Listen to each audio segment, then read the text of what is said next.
Hey VC, this is my newest vinyl finds video. I'm going to show some CDs first. I got 6 CDs and 12 vinyl records. I'm actually very excited because I've been spending a lot more time on CDs recently because I haven't been finding too much stuff. My Goodwills have been kind of dry for months, and I got some cool, interesting stuff today. Also, this is my new CD holder for when I started my new CD collection from scratch with all Goodwill finds, pretty much, and some new stuff. So, let you see that there. Let's do the CDs first. Oh, by the way, you're listening to Prince's Musicology, which is great stuff. Really like this album. This is 03. Look at this, 2404. So this guy released these 2 albums in 1989. He's a guitar player, and he's from Minnesota, I think in Minneapolis. His name is Billy McLaughlin, and it looks like these 2 albums are part of each other, hand in hand. One is called Inhale Pink, and this is solo guitar,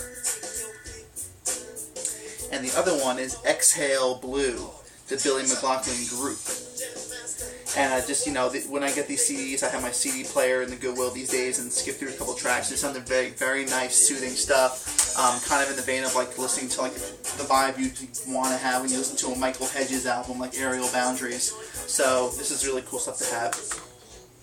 Billy McLaughlin, 2 albums. Any of my Canadian friends, maybe Dr. Dale actually know about this. It's from 1994. It's a Canadian group. It's their first album. They're called the Philosopher Kings, and I was intrigued by the cover.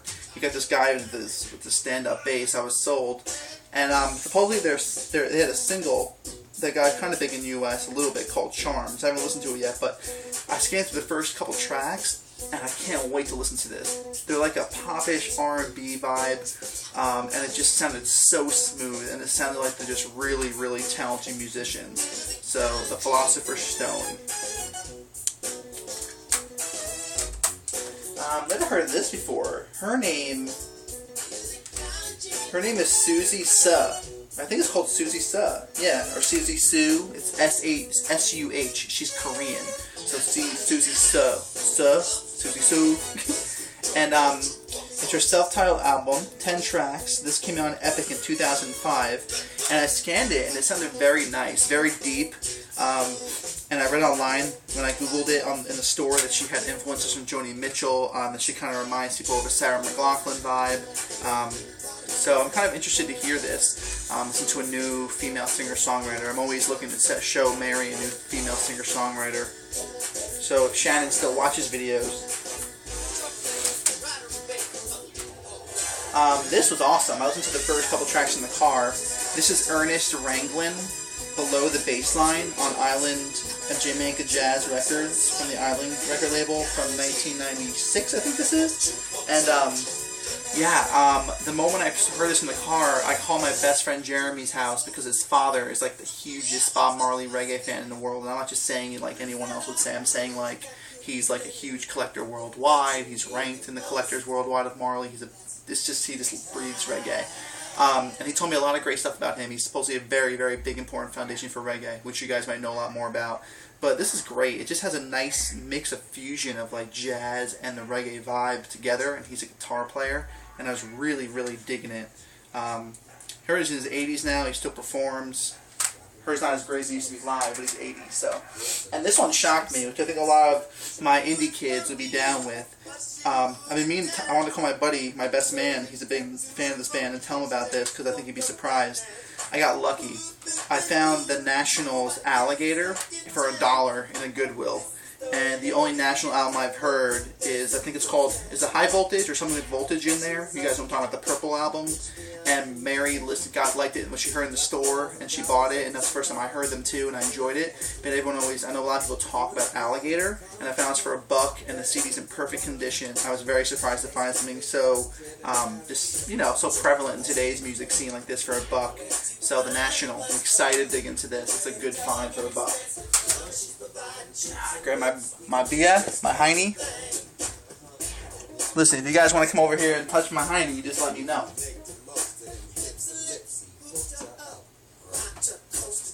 Now here are the vinyls. The moment you guys know what they're waiting for. I'm telling you, it's a very interesting batch. This is Lonnie Liston Smith and the Cosmic Echoes, Renaissance.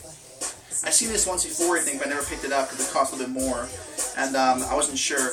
The album cover looks like it's more of his later period stuff. I don't know too much about Lonnie Liston Smith, but I have the live album, and I absolutely love it. It's funky as hell. So we'll see if this is like this, or if this is like a different vibe he was going for.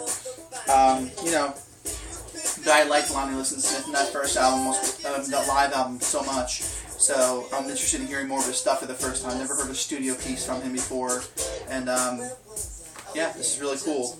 The symbols shown on this cover represent the universal coming together of mankind. They're shown again inside the album together with descriptions of their significance and meanings. And you'll have a whole bunch of these different symbols. So Lonnie Liston Smith and the Cosmic Echoes, Renaissance. I couldn't find the year on this, but it's on RCA. This is Grover Washington Jr., All the King's Horses. You know, I see a lot of his stuff sometimes. I remember hearing some of it, and it wasn't as much as I wanted. It just wasn't up my alley necessarily. It's on Motown. This is 1972. But this is a repressing, because it says originally released on 7/1/72, July 1st, 72. But this is his second album, and I think that his earlier few albums do get highly regarded. And Amazon reviews look really good for this. People were digging it. So I'm excited to hear this and check this out. And I just really like the vibe of the cover. You know, just very simple, very up close and personal. Song titles on this side over here. I'm a real fan of that. So, All the King's Men. All the King's Horses. F the Men. I'm not going to really try, well, I don't think you want me to try pronouncing this, I don't think. This is a Spanish record, and it's on a label called, looks like not Vanilla, but looks like it's actually Vanilla. And you know, sometimes I'm interested in hearing music. This is, I got 1980 as the year. Looks like two men and a woman, and these are the the artist names, and these are the album names, just a bunch of long letters, long words. The album's called La Voglia Lapa, La Pazia, La Innocencia, La Allegria. I'm killing it though, just butchering that. But you know, it's either going to be really, I think it's either going to be really good and interesting or really bad. So, and not up my alley necessarily. So we'll find out. But that's the Vanilla label. Maybe they specialize in Spanish music if you're ever interested. Latin music, that's what it seems to be. It's got the lyrics in the original sleeve and everything. But I don't understand the lyrics, so we'll hear how the music does. This guy must be having a blast. This is an album, the artist, just all it says, it has a group on here actually, on the back here. It's a band called Brick, and the album is called Good High. And you got your boy with the cigar here. It looks like a cigar, but I don't think a blunt was that serious back in the day. And it has like a 1 USDA brick, weight 1 kilo, with marijuana leaves on it. So, called Good High. Main Street, Bang Records. Bang Records is the division of Web 4 Music in Atlanta. So this is from Atlanta, Georgia. It's on a label called Bang. Kind of cool. I do have quite a few newer labels I never had before, which is interesting. Always cool. Oh, this Prince song is dope. This one's called A Million Days.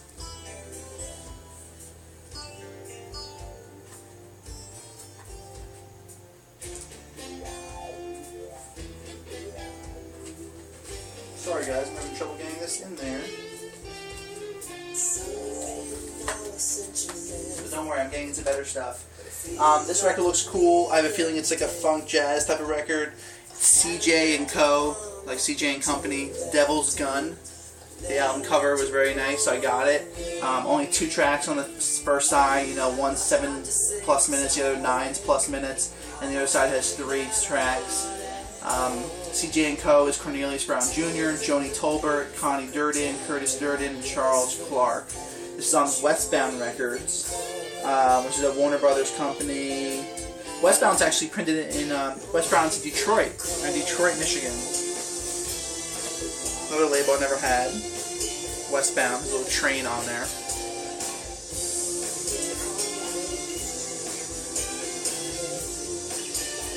So yeah, cool record cover though, for sure.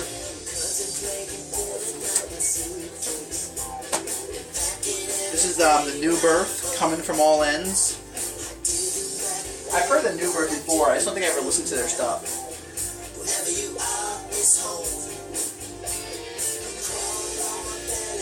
Hang on, Dusty, my current thing is on the window.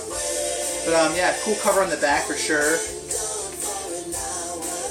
Yeah, it's funky type of stuff, so I'm down to hear it. It's from 74, so it's not too much into like, I just don't think it's going to be very disco-y. I think it's going to be more funky, which I like. It's just on the orange Dynaflex RCA label. So yeah, New Birth.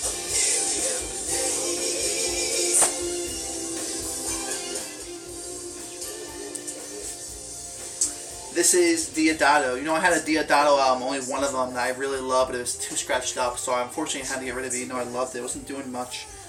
I don't know. This album could be corny because of the cover and what it is, but we'll find out. I mean, it is from 1970 still, right? 1978, so it's still the 70s. Remember LJ being into them. I'm not sure if he's watched my videos recently, but LJ, if you have, let me know if you like it. This is Love Island on Warner Brothers. I like the artwork. I just feel like I don't know how the music's going to be because of it, you know. But from what I heard, I mean, from the stuff, the record I heard, I think Deodato's a good musician. So we'll see. Okay. I decided to get this, even though it's not in the best shape. I'm not going to talk much about it because I'm sure you guys all know it very well. The only album I have of Herbie Hancock's is Thrust, and I love it. And I feel like I know that's like kind of like the really good follow-up to this album. So I got Headhunters. I never seen it in Goodwill. I never found it for 50 cents. So it is very beat up. It's scratched up. None of these albums are in the best shape, but I haven't had a good dig in a while, and I think they're going to be playable. Some of them are just more surface, not as much deep scratches. So I still want to get them and spend, you know, the $7 I spent on the records. So, you know, I hope this is enjoyable enough for me to go through and enjoy it, because I'm actually going to be listening to it for the very first time I've ever listened to it. Yeah, so I'm excited about that. On the Columbia label, and, you know, as always, just a classic record sleeve cover.